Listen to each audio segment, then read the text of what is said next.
Good morning friends, मैं आरिफ मोहम्मद आप सभी का हमारे यूट्यूब चैनल ए के सर केमिस्ट्री पे स्वागत करता हूँ। अपना टॉपिक चल रहा है सॉलिड स्टेट। तो इस टॉपिक को आज शुरू करने से पहले आप लोगों से रिक्वेस्ट है कि इस चैनल को सब्सक्राइब कर दें ताकि आने वाले जो भी वीडियो अपलोड किए जाए उससे संबंधित नोटिफिकेशन आप लोगों को मिल जाए। तो आप सब्सक्राइब कर दें और साथ में बेल का जो आइकन बना हुआ है उसे भी दबा दें ताकि जो भी वीडियो अपलोड की जाए उसका नोटिफिकेशन आप लोगों को मिलता रहे। लास्ट मीटिंग में हम लोगों ने डिस्कस किया था क्रिस्टलीय ठोस जो एकक कोशिकाएं होती हैं उसके प्रकार क्या क्या होते हैं उनके बारे में डिस्कस किया था। और जो फाइनल टॉपिक था अपना लास्ट क्लास का उसमें अपन ने बात करी थी पैरामीटर, एकक कोशिका के पैरामीटर। पैरामीटर जैसा कि मैं आपको रिमाइंड करा दूं, हमने 6 पैरामीटर के बारे में बात करी थी। 3 भुजाएं ABC और 3 कोण अल्फा बीटा गामा। इन्हीं के आधार पे 7 क्रिस्टल तंत्र पाए जाते हैं। 7 क्रिस्टल तंत्रों का निर्माण होता है जिसके बारे में हम आज की क्लास में डिस्कस करेंगे। तो टॉपिक है हमारा 7 प्रकार के क्रिस्टल तंत्र। इनसे संबंधित क्वेश्चन बोर्ड एग्जाम में पूछा जाता है। लास्ट ईयर से भी आया हुआ है, आगे के लिए भी महत्वपूर्ण है, तो इसे ध्यान से समझने की कोशिश कीजिएगा। तो इसमें कौन कौन से क्रिस्टल तंत्र की बात करते हैं? तो सबसे पहला क्रिस्टल तंत्र हम लेते हैं घनीय क्यूबिक घनीय क्रिस्टल तंत्र। घनीय क्रिस्टल तंत्र क्या होता है? देखिए, घन सब जानते हैं क्या होता है? जिसकी सभी भुजाएं समान हो घन कहलाता है। जिसकी सभी भुजाएं समान हो घन कहलाता है। तो ये हमने यहाँ पे क्यूब बना दिया, घन बना दिया और यहाँ पे ये शो कर दिए। अब ये भी घन, ये एक क्यूब है, घन है। अब यहाँ पे देखिए जो पैरामीटर अपन ने 6 पैरामीटर बोले थे कौन कौन से? इसे अपन ने कहा था भुजा A, B, C। यहाँ पे जो कोण है वो है अल्फा बीटा गामा। घनीय तंत्र जो है क्रिस्टल तंत्र, इसमें इन पैरामीटर्स के मान क्या होंगे? क्योंकि घन है तो ये सारी भुजाएं क्या होंगी? समान होंगी। यानी हम कह सकते हैं A is equals to B, B is equals to C।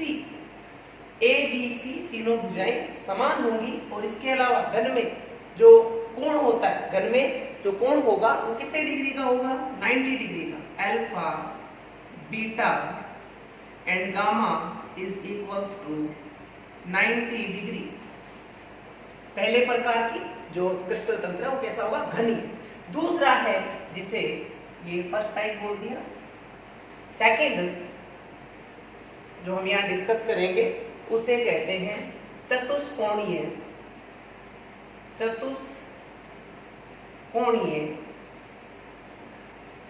Tetragonal. और इसी के लिए टर्म काम में ली जाती है द्विसम लंबाक्ष। द्विसम लंबाक्ष इसके लिए टर्म काम में ली जाती है। कैसा होगा? देखिए, सबसे पहले चतुष्कोणीय बोल दिया, द्विसम लंबाक्ष। इस नाम को जो यहाँ पे टर्म दी है उसको डिस्कस करते हैं। द्विसम लंबाक्ष, द्विसम दो भुजाएं समान है साथ में लंब उपस्थित है। दो भुजाएं समान है और साथ में क्या उपस्थित है? लंब उपस्थित है। तो इस प्रकार के क्रिस्टल तंत्र को हम यहाँ पे ड्रॉ करते हैं कि कैसा होता है ये द्विसम लंबाक्ष।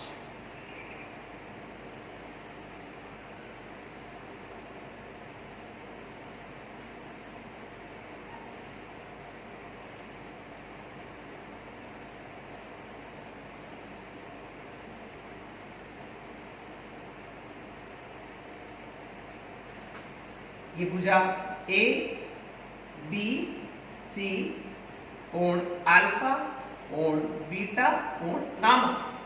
द्विसम लंबाक्ष, दो भुजाएं समान होगी, एक तीसरी भुजा समान नहीं होगी, साथ में लंब उपस्थित होगा। तो देखिए A और B दो भुजाएं यहाँ पे समान है परंतु C समान नहीं है। यानी हम कह सकते हैं A is equals to B but not equals to C। A और B तो बराबर है परंतु C यहाँ पे समान नहीं है। इसके अलावा दो भुजाएं समान है, द्विसम लंबाक्ष, लंब उपस्थित है, यानी alpha beta and gamma is equals to 90 degree. Alpha beta gamma 90 degree यहाँ पे होगा, द्विसम लंबाक्ष। तीसरी जो कैटेगरी है वह है विषम लंबाक्ष, विषम लंबाक्ष। विषम लंबाक्ष, विषम लंबाक्ष का क्या मतलब है? विषम, तीनों ही भुजाएं ए बी सी तीनों ही समान नहीं है, विषम भिन्न भिन्न है। लंब 90 डिग्री का कोण उपस्थित है।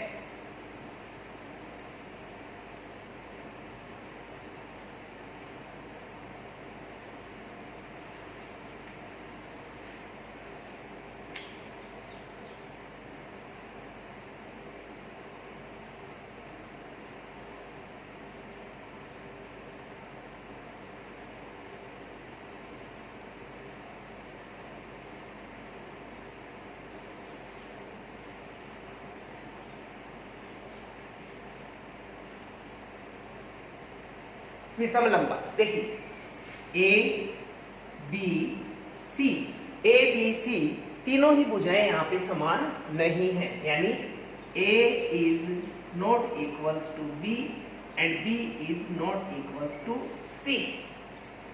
इसके अलावा कोण की बात करें तो alpha beta gamma, alpha is equals to beta is equals to gamma, ये कितने डिग्री के होंगे? 90 डिग्री।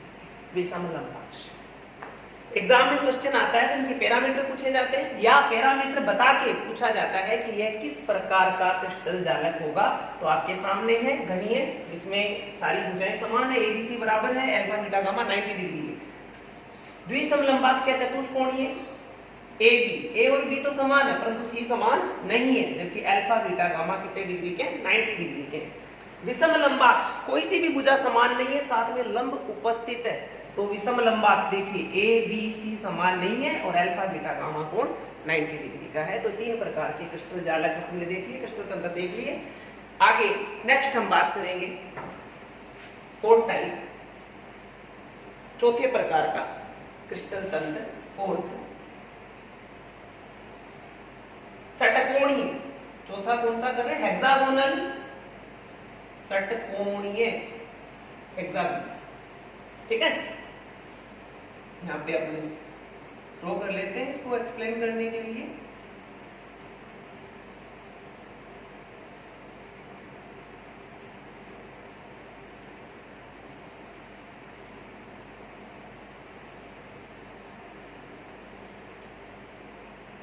हेक्सागोनल,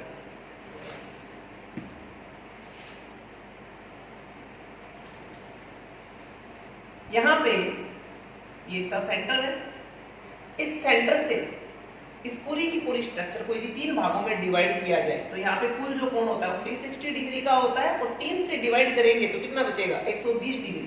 तो यहाँ पे अपन इसको डिवाइड कर देते हैं इस प्रकार से, यानी ये वाला कोण कितने डिग्री का होना है? 120 डिग्री का होना है।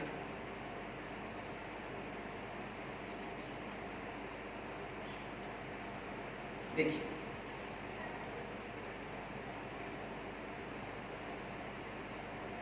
लेबल कर दें, भुजा A B C alpha beta gamma. A और बी ये दोनों भुजाएं क्या होंगी? समान होंगी, यानी ए और बी क्या होंगी? इक्वल्स होंगी। पर क्या सी इनके इक्वल होगी? नहीं होगी, but not equals to C. Alpha, alpha जो कोण यहाँ पे शो किया है ये वाला कोण, तो यहाँ पे ये कोण कितने डिग्री का होगा? 90 डिग्री का, 90 डिग्री का। बीटा कोण ये वाला कोण कितने डिग्री का होगा? 90 डिग्री का होगा। देख लीजिए इस प्रकार से विभाजन करिए। बुक है, एक बुक को आपने इस प्रकार से खोल दिया तो बुक का ये वाला कोण हमेशा कितने डिग्री का रहेगा? 90 डिग्री का। ये वाला भी कितना रहेगा? 90 रहेगा। परंतु इस कोण की बात करें तो ये कितने डिग्री का है? 120 डिग्री। तो अपन कह सकते हैं not equals to C. And कोण की बात करें तो alpha is equals to beta, they are 90 degree, 90 degree, और गामा यहाँ पे होगा 120 डिग्री। मोस्ट इंपोर्टेंट है षटकोणीय।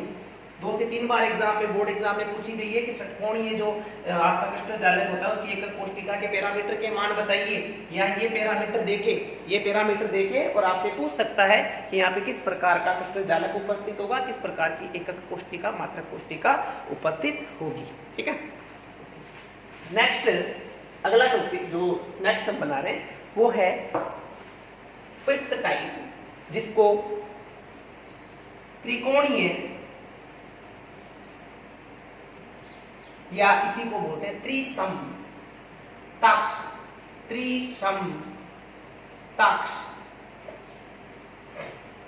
त्रिसमताक्ष से क्या अभिप्राय? 3 समान है भुजाएं तीनों समान है, परंतु कोण यहां पे 90 डिग्री का नहीं होगा।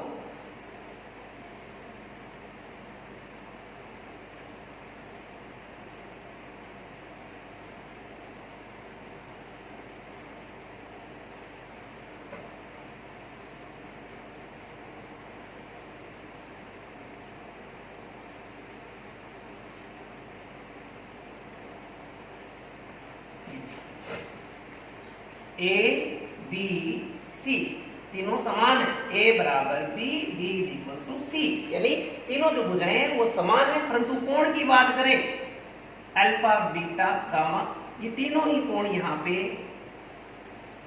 90 डिग्री के नहीं होंगे। अल्फा बीटा गामा तीनों ही कोण यहाँ पे 90 डिग्री के नहीं होंगे, तो इसे कह देंगे त्रिसमताक्ष। तो यहाँ पे 5 प्रकार की एक कोष्टिका अपन ने डिस्कस कर ली। छठा जो टाइप है उसके बारे में हम बात करें। छठा टाइप है त्रिनताक्ष, ट्राइक्लिनिक त्रिनताक्ष।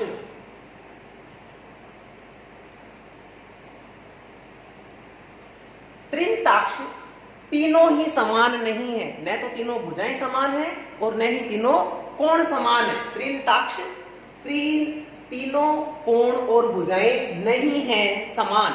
तो इसकी स्ट्रक्चर बनाते हैं हम लोग।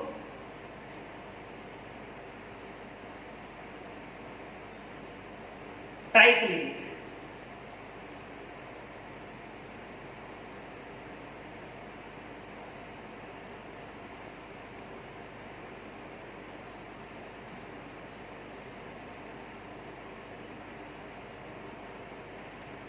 ए B C alpha beta gamma, तीनों ही न तो तीनों भुजाएं समान है, न ही तीनों कोण समान है और न ही वे 90 डिग्री के। इसको कहते हैं त्रिनताक्ष, ट्राइक्लिनिक। न तो तीनों भुजाएं समान है और न ही तीनों कोण समान है। त्रिनताक्ष छठे प्रकार की जो क्रिस्टल जालक है वो होता है त्रिनताक्ष, ट्राइक्लिनिक। सेवंथ की बात करें तो सेवंथ होगा एकनताक्ष, मोनोक्लिनिक। सेवंथ यहाँ पे ड्रॉ करें, यहाँ पर एकन ताक्ष, मोनोक्लिनिक। एकनताक्ष का क्या मतलब है?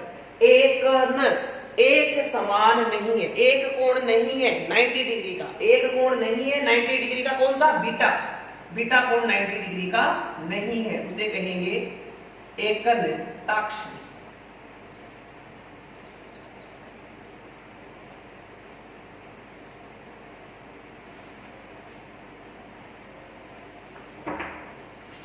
यहां पे भी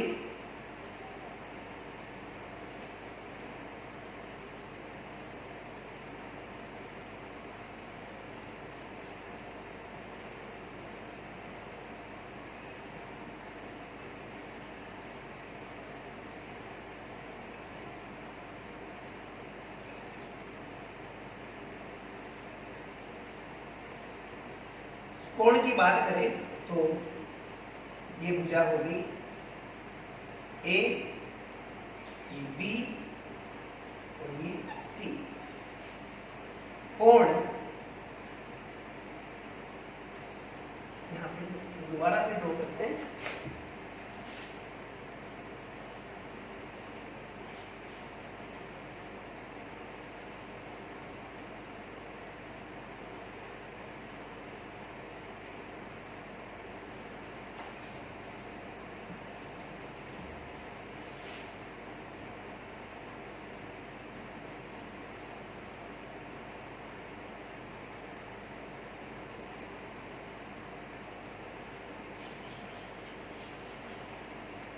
ए बी सी तीनों ही भुजाएं समान नहीं है। ए बी सी समान नहीं है, यहाँ पे भुजाएं तीनों समान नहीं होगी। कोण अल्फा बीटा गामा, कोण की बात करें तो अल्फा और गामा कोण यहाँ पे 90 डिग्री के होंगे, जबकि बीटा कोण यहाँ पे 90 डिग्री का नहीं होगा। अल्फा और गामा कोण 90 डिग्री के होंगे, जबकि बीटा कोण यहाँ पे 90 डिग्री का नहीं होता है। ये हमारी 7 प्रकार के जो क्रिस्टल जालक थे उनके बारे में। जो फर्स्ट था घनीय, ए बी सी तीनों भुजाएं समान थी और अल्फा बीटा गामा तीनों कोण 90 डिग्री के थे। सेकंड हमने बात करी द्विसमलंबाक्ष, जिसे चतुष्कोणीय भी कहते हैं। द्विसम, दो भुजाएं समान थी, तीसरी भुजा समान नहीं थी, लंब उपस्थित था, यानी ए और बी इक्वल थी परंतु सी इक्वल नहीं थी, और अल्फा बीटा गामा तीनों ही 90 डिग्री के थे। थर्ड हमने बात करी विषम लंबाक्ष। विषम लंबाक्ष, विषम भुजाएं तीनों समान नहीं थी, भुजाएं तीनों समान नहीं थी, परंतु कोण यहाँ पे तीनों ही 90 डिग्री के थे, लंब यहाँ पे उपस्थित था। फोर्थ हमने डिस्कस किया षटकोणीय। षटकोणीय में अपन ने देखा कि अल्फा और बीटा कोण तो 90 डिग्री के थे, परंतु गामा वहां पे 120 डिग्री का था। और भुजाओं की अगर बात करें तो ए और बी दोनों समान थी, परंतु सी वहां पे समान नहीं थी। नेक्स्ट डिस्कस करी हमने त्रिसमताक्ष, जिसे त्रिकोणीय भी बोलते हैं। त्रिसम, तीन भुजाएं समान थी, परंतु कोण वहां पे 90 डिग्री का नहीं था, तो हमने नाम दे दिया त्रिसमताक्ष या त्रिकोणीय। ए बी सी समान थी, परंतु कोण तीनों ही 90 डिग्री के नहीं थे। जो सिक्स्थ अपन ने डिस्कस किया ये था त्रिनताक्ष। त्रिनताक्ष आपके सामने है, इसमें ए बी सी तीनों भुजाएं समान नहीं होगी, परंतु कोण यहाँ पे 90 डिग्री का 90 डिग्री का उपस्थित नहीं होगा, कोई सा भी कोण यहाँ पे 90 डिग्री का नहीं होगा। एकंताक्ष की बात करें तो एकंताक्ष में एकंताक्ष एक कोण नहीं है 90 डिग्री का, जबकि दो कोण 90 डिग्री के हैं, जबकि भुजा एबीसी तीनों ही समान नहीं है। ये हमारे 7 प्रकार के क्रिस्टल तंत्र के जो प्रकार है वो यहाँ पे कंप्लीट होते हैं। आगे हम बात करते हैं एकक कोष्टिका में अवयवी कणों की संख्या। Number of atoms in unit cell. मात्रक कोष्टिका या एकक कोष्टिका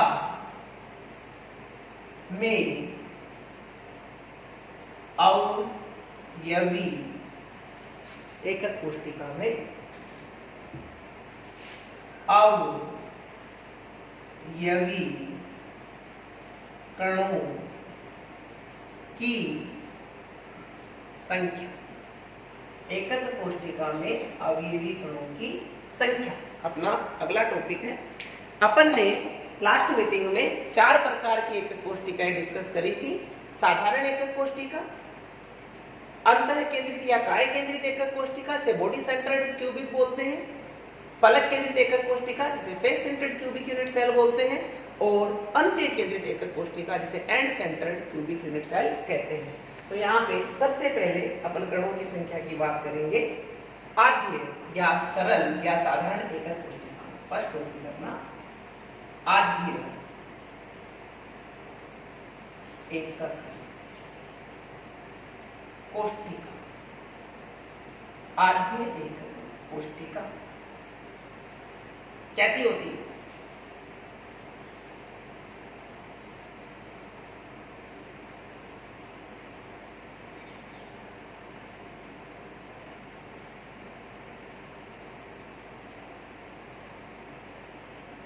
अवयवी कण केवल कोनों पर उपस्थित होते हैं। आद्य एकक कोष्टिका, अवयवी कण केवल कोनों पर उपस्थित है। आद्य एकक कोष्टिका, ये हमने यहाँ पे डायग्राम केवल समझने के लिए बनाया है। अगर अपन इसकी रियल स्ट्रक्चर देखें तो ये अवयवी कण एक दूसरे से दूर नहीं होकर पास पास समीप स्थित होते हैं, और जो वास्तव में ये स्ट्रक्चर होती है वो किस प्रकार से होती है देखते हैं।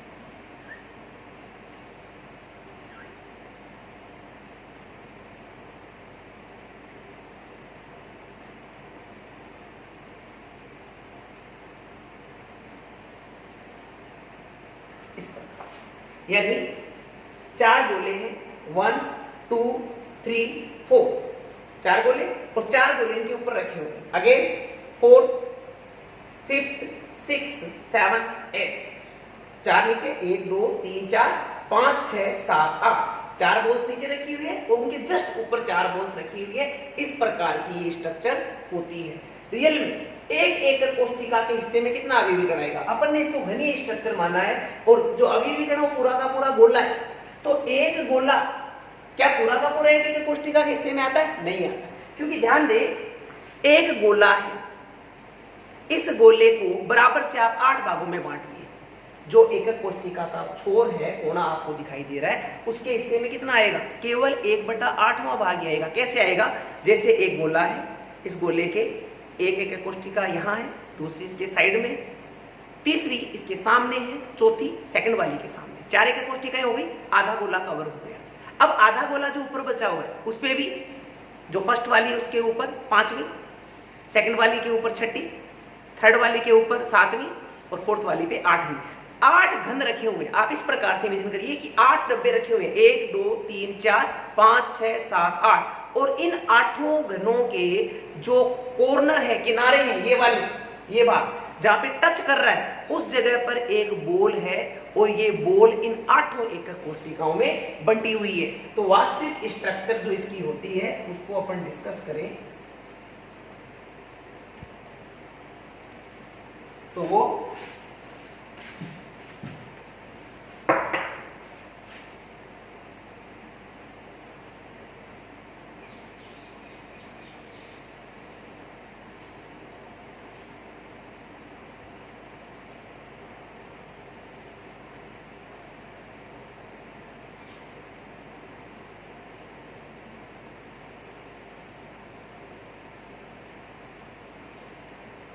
ये देखिए एक गोल का कितना भाग बचा है? यहाँ पे 1/8वां भाग बचा।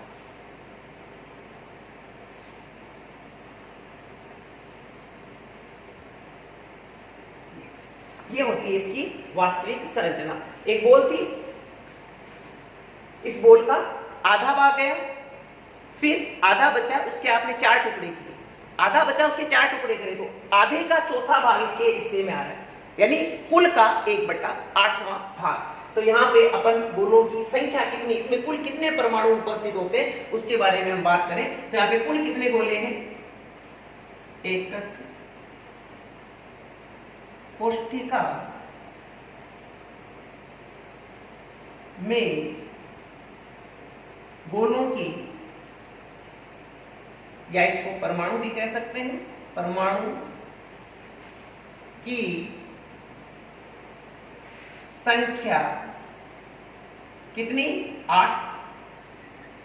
संख्या कितनी है? 8। 1 2 3 4 5 6 7 8। परंतु एक गोले का इस एकक कोष्ठिका को कितना मिल रहा है? क्योंकि एकक कोष्ठिका क्या होगी? इसके साइड में भी जमी हुई है, सामने भी जमी हुई है और ऊपर भी जमी हुई है। तो इस एकक कोष्ठिका को इस गोले का कितना मिलेगा? 1/8। 1/8 भाग प्रत्येक गोले का योगदान। ठीक है, अब देखिए कुल गोले 8 है, एक का 1/8 मिल रहा है, तो 8 से 8 कट गया, कितना? अतः एकक कोष्ठिका में परमाणुओं की संख्या, अतः एकक कोष्ठिका में परमाणु की संख्या, कितना परमाणु, या इसको गोले भी बोल सकते हैं, गोलों की संख्या कितना? 1। सरल एकक कोष्ठिका में एक अवयवी कण उपस्थित होता है। सरल एकक कोष्ठिका में एक अवयवी कण उपस्थित होगा। ये बात आप लोगों ने ध्यान में रखनी है कि सरल एकक कोष्ठिका में कितने गोले होंगे? एक गोला उपस्थित होगा। ठीक है, सेकेंड हम डिस्कस करेंगे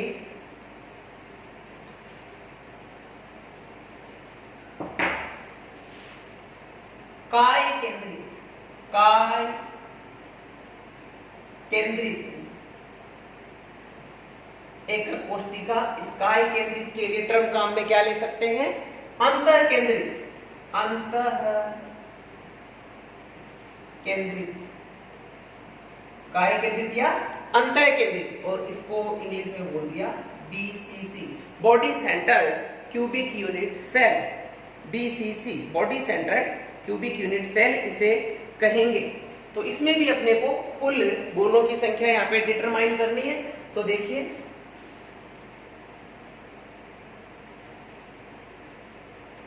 काय केंद्रित और सरल में क्या अंतर होता है? दोनों पे तो अवयवी कण होंगे ही, साथ में एक अवयवी कण मात्रक कोष्टिका के काय में भी उपस्थित होगा। इसे कह दिया हमने काय केंद्रित एकक कोष्टिका। काय केंद्रित एकक कोष्टिका में जो रियल स्ट्रक्चर हम यहाँ पे बनाए तो वो किस प्रकार की होगी? देखें क्या काय केंद्रित में क्या होता है? रियल स्ट्रक्चर में एक गोला है, इस गोले के 4 गोले नीचे, 1 2 3 4 और 4 ही ऊपर, 1 2 3 4। तो यहाँ पे कुल जो स्ट्रक्चर आती है उसको अपन यहाँ पे ड्रॉ करेंगे। किस प्रकार की स्ट्रक्चर बनती है? एक गोला, 2 3 4, और ये चारों गोले किसको स्पर्श कर रहे हैं? एक गोला जो इनके मध्य में उपस्थित है, बीच में उपस्थित है, उस पर ये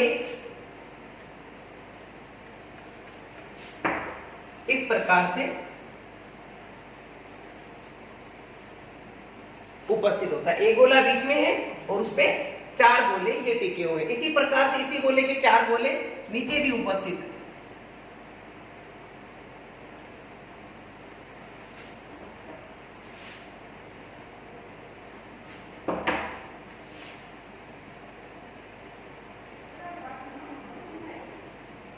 चार गोले इसके नीचे भी उपस्थित है। तो एक गोला ये और एक बीच में है, सेंटर में 1 2 3 4 ऊपर और 1 2 3 4 4 नीचे। ये इसकी जो संरचना है, वास्तव में जो गोले इस प्रकार से होते हैं। एक एकक कोष्टिका के हिस्से में कितना क्या आता है वो देखते हैं।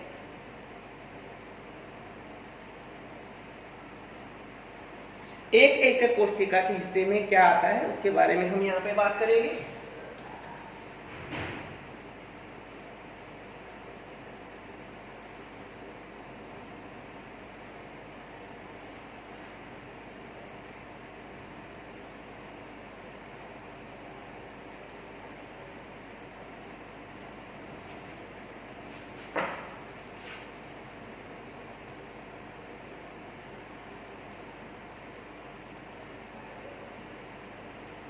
चार गोले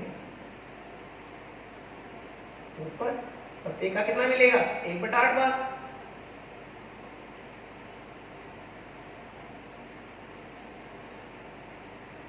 चार ही नीचे, इनका भी कितना मिलेगा? 1/8।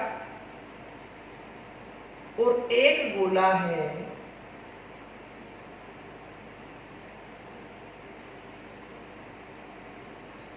इसके केंद्र में। एक गोला कहाँ है? इसके केंद्र।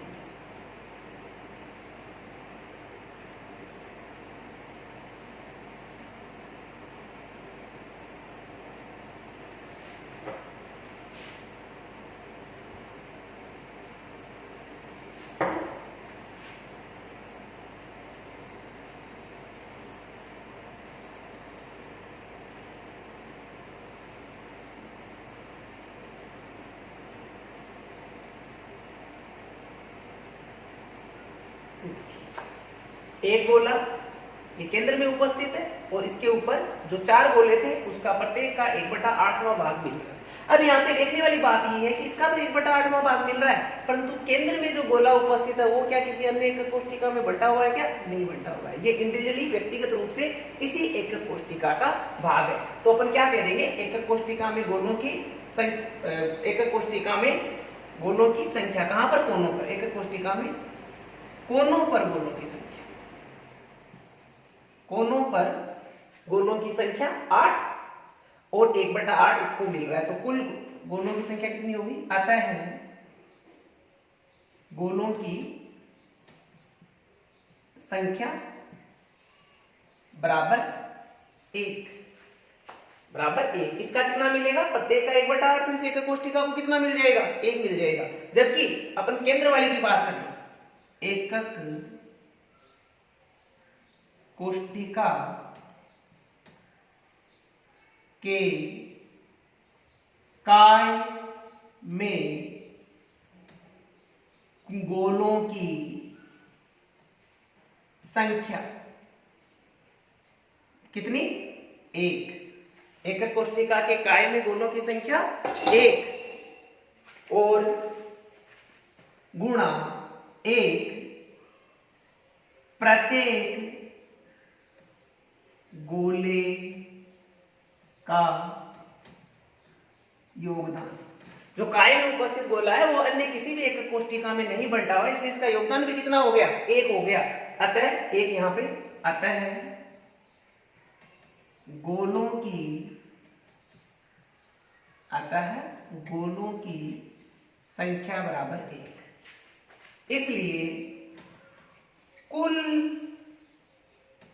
गोलों की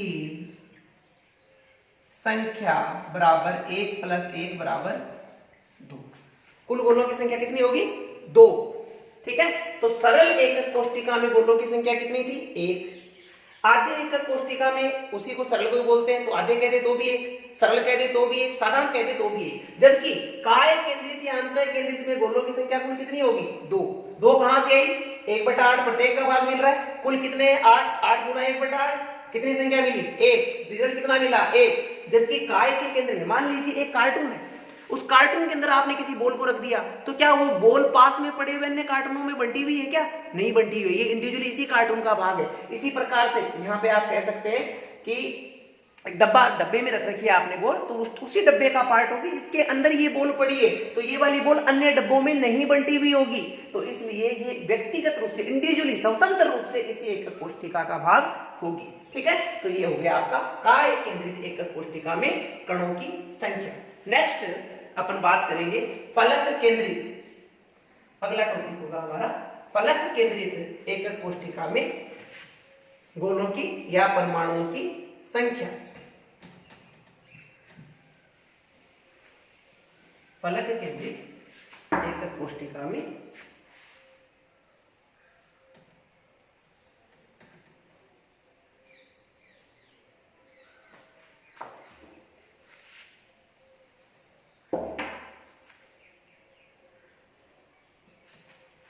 फलक केंद्रित यानी अवयवी कण कोणों पे तो है ही, साथ में प्रत्येक फलक पर भी उपस्थित होगा। अवयवी कण प्रत्येक फलक पर भी उपस्थित होगा, कोणों पे है और प्रत्येक फलक पे। अब देखिए, कोणों वाला तो 8 एकक कोष्ठिका में बंटा था, परंतु जो फलक पे, मान लीजिए ये सरफेस है, इस सरफेस पे एक बॉल है, आधी बॉल बाहर है आधी अंदर है, तो जो सरफेस पे बॉल है इसके ऊपर एक और एकक कोष्ठिका रखोगे तो ये बॉल कुल कितनी एकक कोष्ठिका में बंट गई? आधी नीचे वाली में, आधी ऊपर वाली में। यानी जो फलक पर अवयवी कण होगा वो समान रूप से 2 एकक कोष्ठिकाओं में बंटा हुआ होगा। देखिए इसकी किस प्रकार से अपन इसकी जो वास्तविक स्ट्रक्चर होती है वो हम यहाँ पे बनाने की कोशिश करेंगे कि किस प्रकार से जो फलक एकक कोष्ठिका होती है उसमें अवयवी कणों की व्यवस्था पाई जाती है। देखिए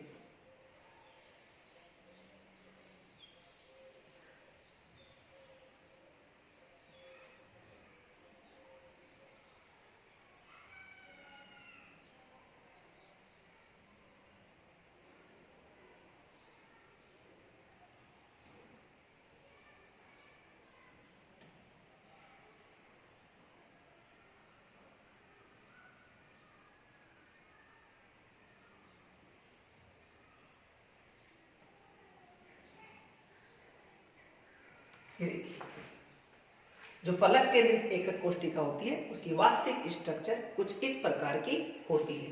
जबकि एक एकक कोष्ठिका के कितने अवयवी कण कितने परमाणु हिस्से में आते हैं उसकी हम बात करें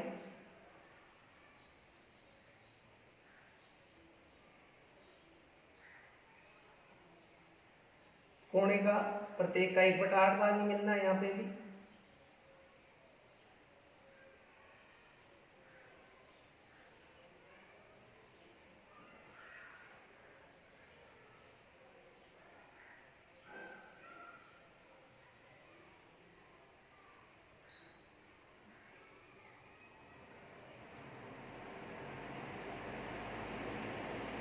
ये देखिए जो फलक पे गोला है वो आधा इसके हिस्से में आएगा और आधा यहाँ पे कट चुका है, जो कि इसके सामने होगी उस एकक कोष्ठिका के हिस्से में आएगा। तो कोणे वाला एकक कोष्ठिका की कोणे पे जो अवयवीकरण है उनकी संख्या 8, प्रत्येक का 1/8 मिलेगा, तो कुल संख्या कितनी होगी 1। एकक कोष्ठिका के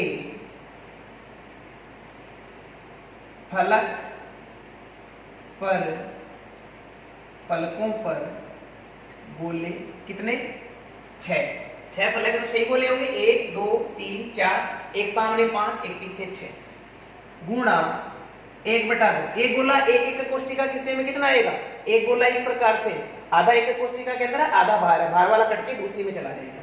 1/2 गुणा 1/2 एक गोले का योगदान 6 से 2 कटा कितना बचा 3, तो एक गोला तो हो गया कोणे वाला और इनका कुल कितना बना जो कि 3। तो अतः फलक केंद्रित एकक कोष्ठिका में, अतः फलक केंद्रित एकक कोष्ठिका में कुल गोलों की संख्या बराबर 1 + 3 = 4। अतः फलक केंद्रित एकक कोष्ठिका में कुल गोलों की संख्या कितनी होगी 4 होगी। तो सरल एकक कोष्ठिका में गोलों की संख्या 1, काय केंद्रित में 2 और फलक केंद्रित में 4। ये संख्या आप लोगों को याद रखनी है क्योंकि आगे हम इन डिजिट्स को काम में लेके आगे का काम करेंगे। तो फ्रेंड्स आज की क्लास के लिए इतना ही, आगे की क्लास में इसका अहेड डिस्कस करेंगे। पर वीडियो ऑफ करने से पहले फिर से मैं आपको कह रहा हूँ कि चैनल को सब्सक्राइब कर दें ताकि आगे से जो भी वीडियो नेक्स्ट वीडियो हम अपलोड करें तो उसका तुरंत आप लोगों को नोटिफिकेशन मिल जाए। Thank you very much.